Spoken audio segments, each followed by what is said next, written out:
bonjour.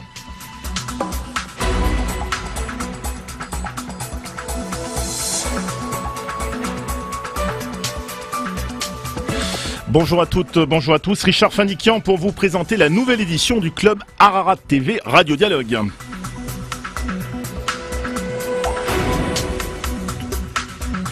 Une émission aujourd'hui divisée en deux parties et consacrée à deux chefs d'entreprise. Le premier, Alain Manoukian, vient nous présenter son ouvrage publié aux éditions Bréal, un ouvrage intitulé « Être un manager responsable ».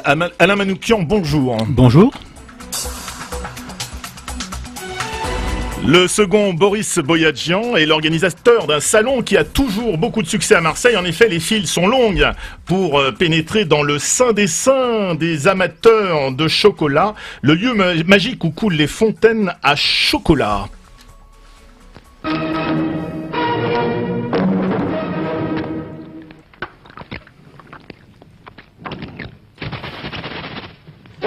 Je suis fou du chocolat Lanvin. Boris Boyadjian, organisateur du Salon du Chocolat Marseille-Provence, qui ouvre ses portes du 10 au 12 février au Parc Chanot, est avec nous. Nous parlerons de ce salon dans la deuxième partie de cette édition. Boris Boyadjian, bonjour. Bonjour Richard. Alors tout d'abord, ouvrons la première partie du Club Ararat TV Radio Dialogue avec le coach Alain Manoukian.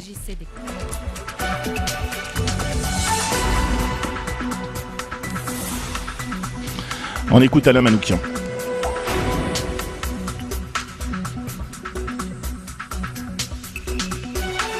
Sachant que, on le sait, ce qui permet de réussir dans une entreprise, c'est essai erreur, essai erreur, essai erreur. Hein, vous savez pour quelle raison, effectivement, un engin qui part de la Terre qui tourne elle-même autour du Soleil, atteint la Lune et qui elle tourne autour de la Terre. Pour quelle raison? Je pense que déjà il faut reprendre la question. Vous avez compris? Pourquoi est-ce qu'un engin qui part de la Terre atteint la Lune? Pourquoi? Parce qu'il y a des réadaptations. Parce qu'à un moment donné, quand on lance effectivement l'engin, à un moment donné, il est en permanence repositionné pour permettre effectivement d'atteindre.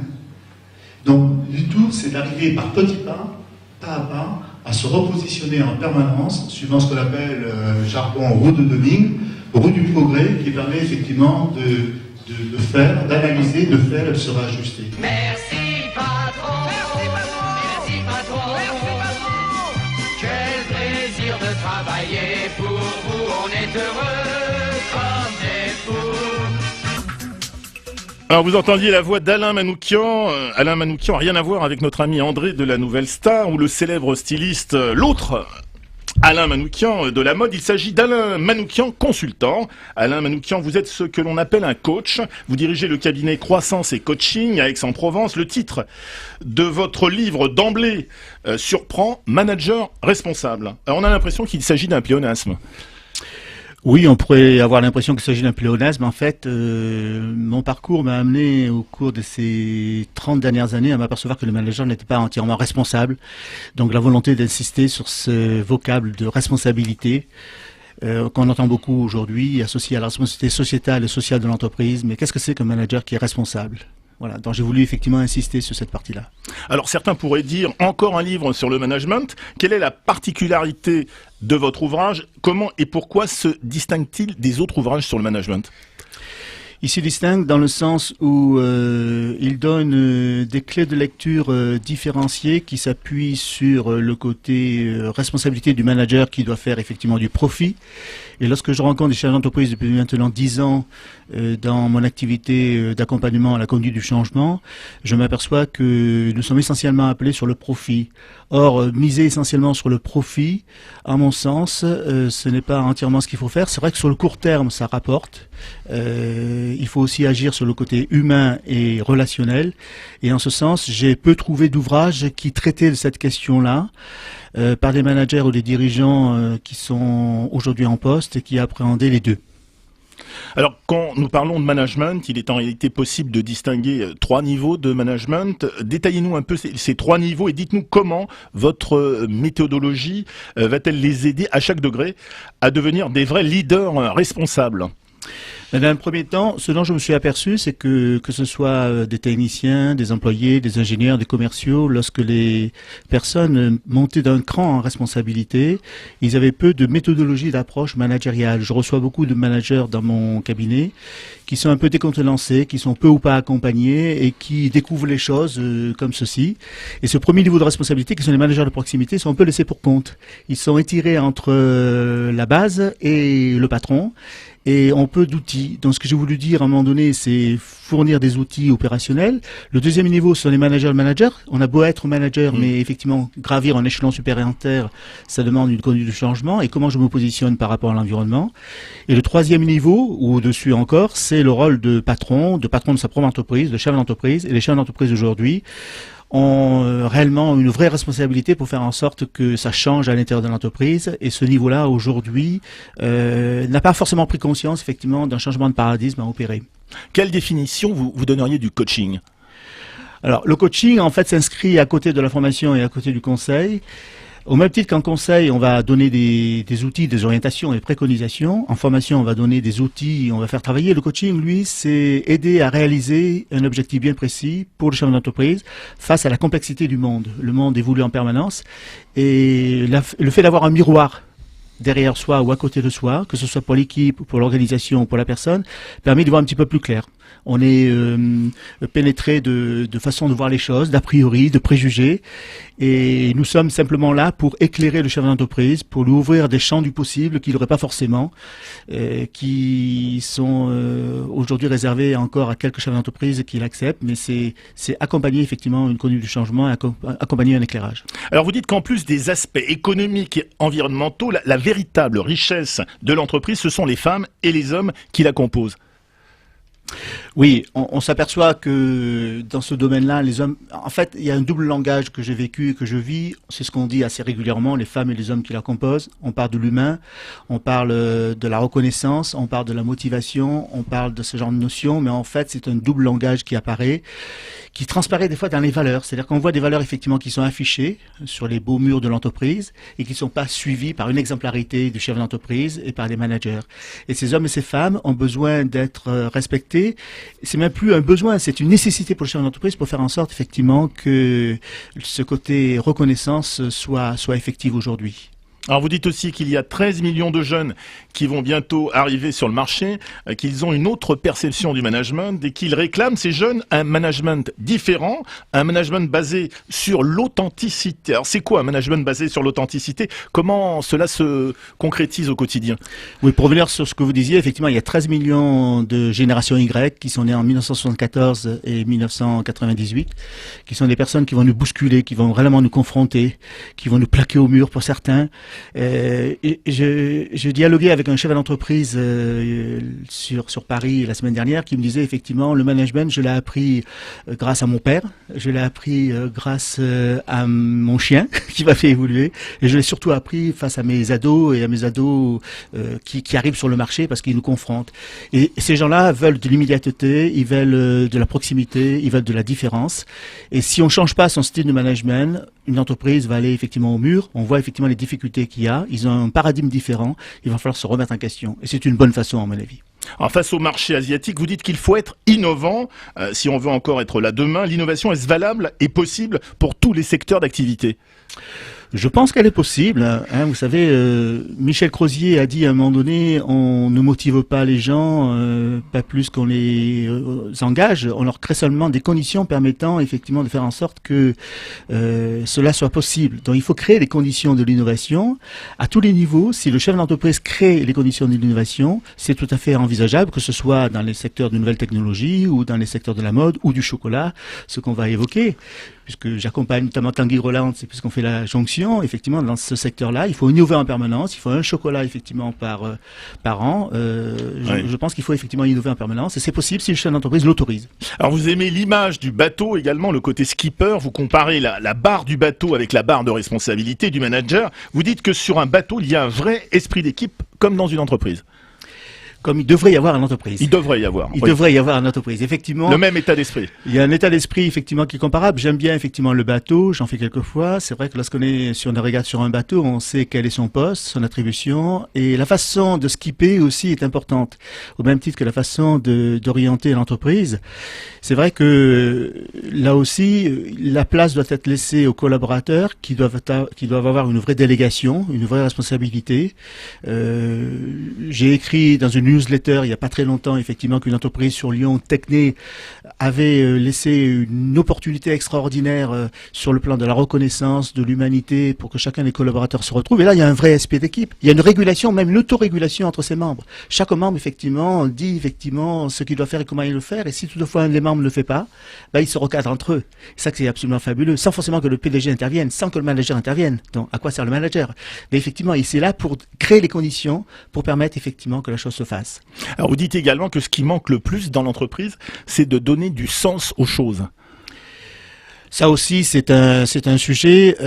Un collaborateur ou un manager qui a seulement des objectifs qui lui est fixés et qui n'a pas de sens et de mission, ne sait pas pourquoi effectivement il fait les choses, en 2 mots. Et donner du sens, c'est peut-être une chose la plus difficile à soi, mais c'est ce que le manager doit avoir, donner du sens effectivement dans l'entreprise et permettre à ses collaborateurs de comprendre au-delà de la vision, de la projection au niveau de son projet et donner du sens dans tout ce que l'on fait. C'est le sens qui nous permet de lever le matin et d'aller effectivement sereinement au travail avec plaisir. Avec plaisir. Alors quelles sont les principales et les véritables valeurs que doit porter le manager dans l'entreprise? Alors j'en ai répertorié pour ma part 11 que j'appelle des forces managériales qui sont pour moi essentielles. Une qui est par exemple essentielle, en mon avis, c'est le courage. Le courage effectivement de faire face aux événements. Une autre qui est essentielle, c'est l'audace. Comment effectivement oser faire des choses différentes pour aller dans l'innovation, pour s'autoriser à faire des choses qu'on n'a pas fait et pas faire toujours plus la même chose. Une force essentielle lorsqu'on est en relation avec ses collaborateurs ou avec ses clients, et notamment ses collaborateurs, c'est la confiance. Comment je crée la confiance entre moi et mon collaborateur, entre moi et mon manager, et comment je la véhicule en tant que telle. C'est vrai que si on n'a pas confiance en soi, on aura du mal à faire confiance en l'autre. Donc ça passe par soi, donc ça commence aussi par un développement de soi, et tout manager ou tout dirigeant devrait avoir fait un petit parcours dans ce domaine-là pour un petit peu plus se connaître. Alors pratiquement, comment se déroulent les sessions de coaching que vous organisez?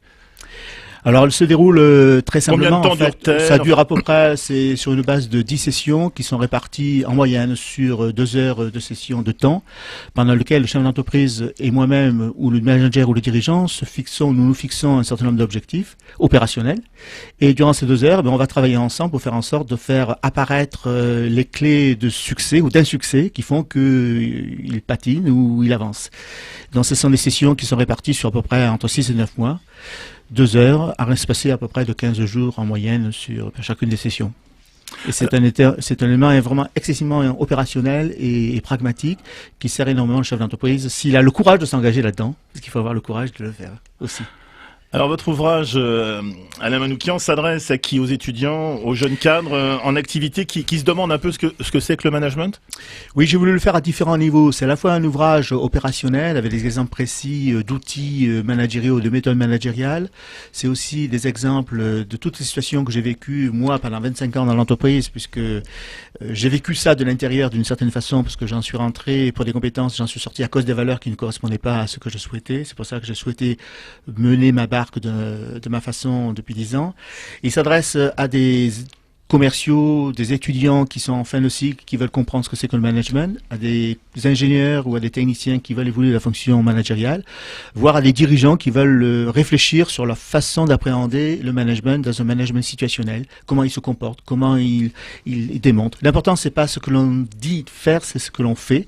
Et souvent, dans le faire, il y a un certain nombre d'actions qui sont à revoir par les comportements non responsables de managers ou de dirigeants aujourd'hui en France et qui se plaignent effectivement que leur chiffre d'affaires baisse, que leur rentabilité baisse, etc., etc. Et quand c'est trop tard, c'est trop tard. C'est un peu comme l'avion, lorsqu'il atteint un certain niveau d'altitude, il risque de baisser, et là, on peut pas le rattraper. On termine avec un petit mot sur vos racines. Vous avez à la fois des racines arméniennes et italiennes, transmises donc par vos parents. Alors, ça vous aura aidé, ces racines, elles vous auront apporté un petit plus dans la démarche qui est la vôtre? Les racines, en fait, me permettent aujourd'hui de garder toujours en tête un côté d'ouverture d'esprit et à la fois de reconnaissance, de respect et de travail. Je retrouve effectivement des racines et des valeurs un peu traditionnellement arméniennes que m'a transmis mon père, qui était dans la chaussure et qui m'a transmis effectivement ces valeurs de respect, de travail et d'intégration. Et ces valeurs, je les porte et je les fais porter aussi à mes enfants. Effectivement, elles me portent, comme du côté italien aussi, puisque les deux, effectivement, ont à un moment donné quitté leur pays. Je crois que vous aimez le chocolat. Et j'adore le chocolat aussi. Ça tombe très bien. Et notamment de Purica. Ah, le Purica. Deuxième partie du Club Ararat TV Radio Dialogue avec Boris Boyadjian.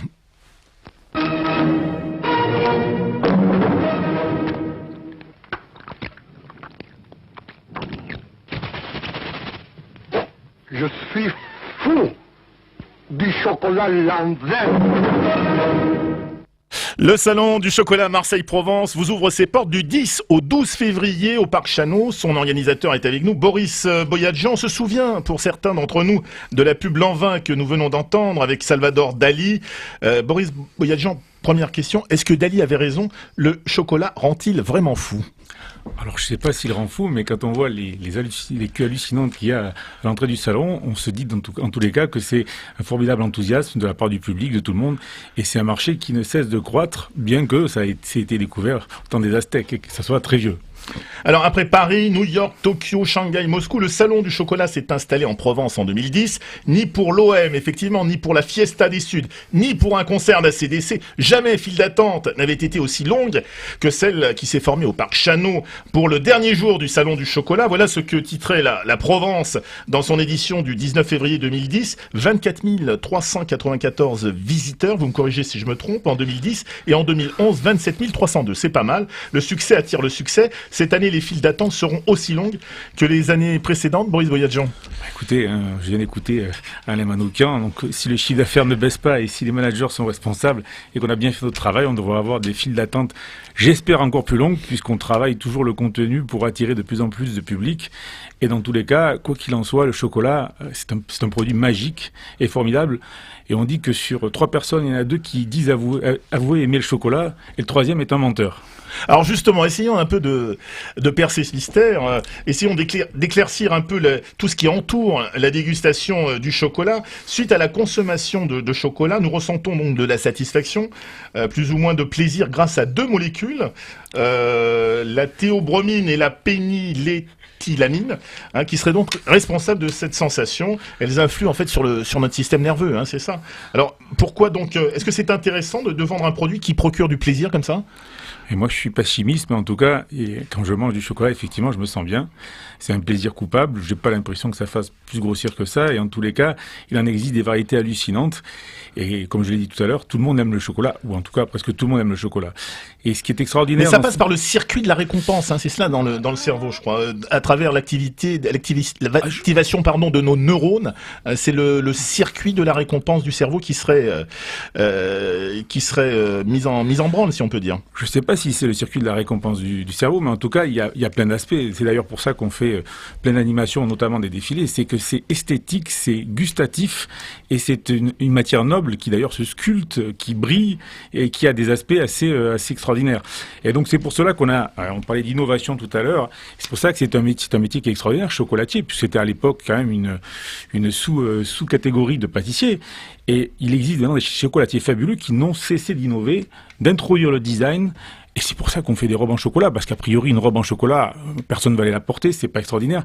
Mais c'est pour montrer à quel point ce matériel, qu'est le chocolat, est extraordinaire, comment on peut le travailler, comment on peut lui donner plein de formes, et surtout lui donner un aspect qui est esthétique de façon assez impressionnante. Et d'ailleurs, au-delà des robes en chocolat, vous voyez bien tous les concours d'œuvres en chocolat qui sont faits, des sculptures.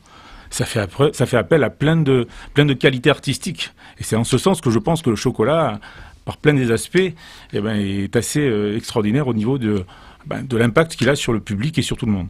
Alors ça, c'est l'un des temps forts du Salon du Chocolat, cette association entre les chocolatiers et les couturiers pour organiser ce défilé très très original de robes en chocolat. Alors il y a d'autres points forts au Salon cette année. Quels seront-ils ces points forts ? Comme habituellement, on a quatre grands points forts sur le salon. On a le défilé de robes en chocolat qui est connu et reconnu maintenant.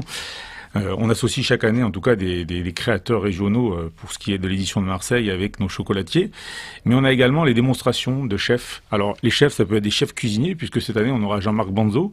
Et on va avoir Dominique Frérard aussi, des Trois Forts. Donc, Jean-Marc Banzo étant la Villa Madi et le Clos La Violette, qui viendront faire des démonstrations de recettes salées, mais à base de chocolat.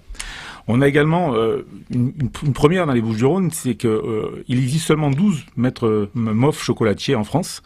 Et l'année dernière, Frédéric Waker, qui est à Château-Renard, est devenu MOF. Donc il viendra faire des démonstrations de chocolat sur notre salon. Donc on a les démonstrations où on a des pâtissiers, des MOF et des cuisiniers qui viennent faire des choses superbes pour le public et où le public peut déguster ce qu'ils font puisqu'ils préparent à l'avance des petites bouchées pour qu'on puisse déguster. Mais on a également des ateliers qui sont donnés par Puricard.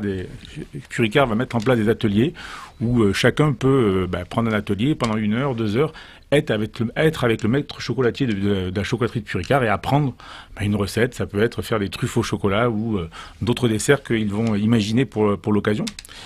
Mais également, on a des conférences. Par exemple, on a Nico Marcolini, qui est la femme de Pierre Marcolini, un des très très grands chocolatiers au monde, qui vient nous faire des conférences sur les grands crus. Parce que le chocolat, comme on disait tout à l'heure, c'est devenu, à l'instar du vin, un produit dont les origines sont importantes. Une fève du cacao qui vient du Brésil n'a pas le même goût qu'une fève de Sao Tomé.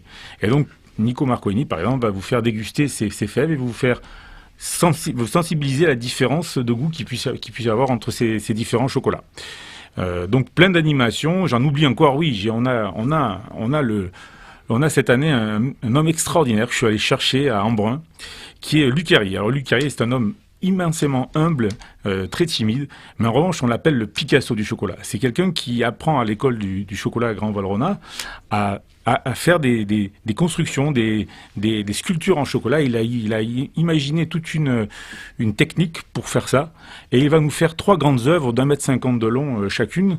Et alors, en plus, la thématique est particulièrement bien choisie, puisque c'est la trilogie de Pagnol. Il va nous faire trois grandes fresques, basées sur la trilogie de Pagnol, une partie de cartes, une partie de boules et le marché provençal.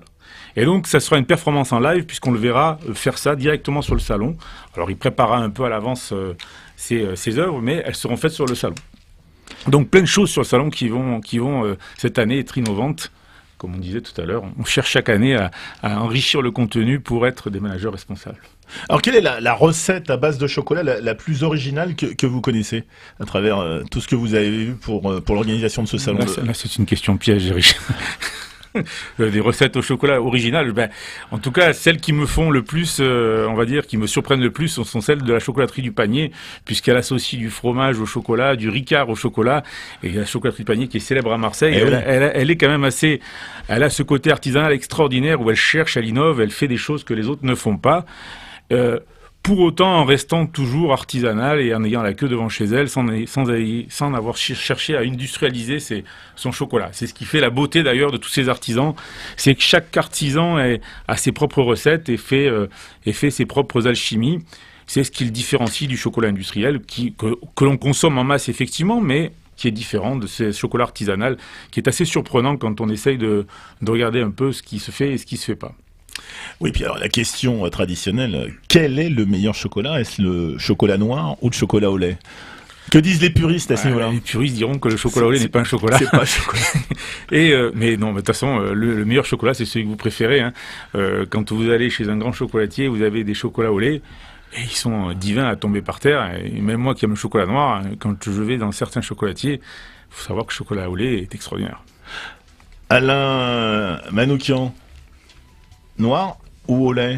Moi, je suis plutôt noir. Noir. Merci Boris Boyadjian.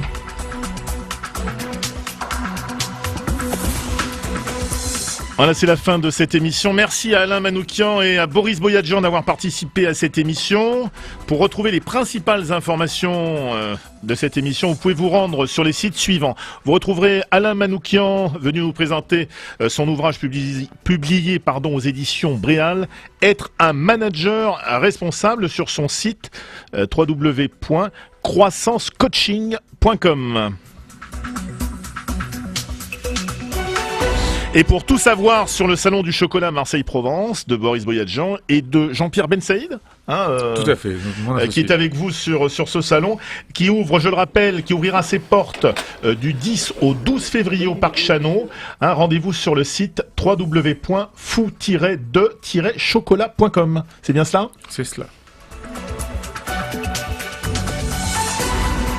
Voilà, vous pourrez également retrouver cette émission sur le site d'Ararat TV, www.ararat-tv.com. Merci de votre attention, je vous dis à très vite sur Dialogue et Ararat TV.